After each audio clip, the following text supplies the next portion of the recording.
Керамические, силикатные и зольные кирпичи. Студенты и преподаватели Тувинского госуниверситета на Республиканском научном форуме представляют проект по технологии производства строительных материалов с использованием отходов сжигания угля.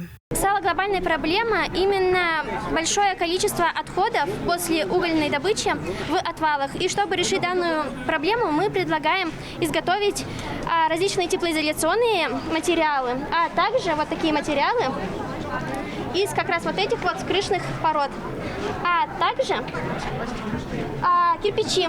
Данные изоляционные материалы можно использовать в качестве утеплителя для крыши, утеплителя для стены и в качестве заполнителя для бетона.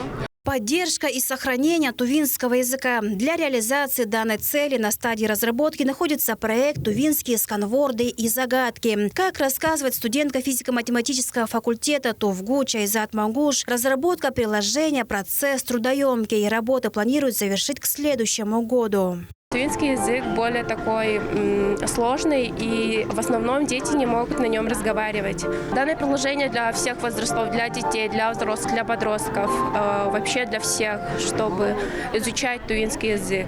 В данном приложении есть несколько категорий. У нас идет процесс перевода с русского языка на тувинский, потому что некоторые элементы данного приложения находятся на русском языке.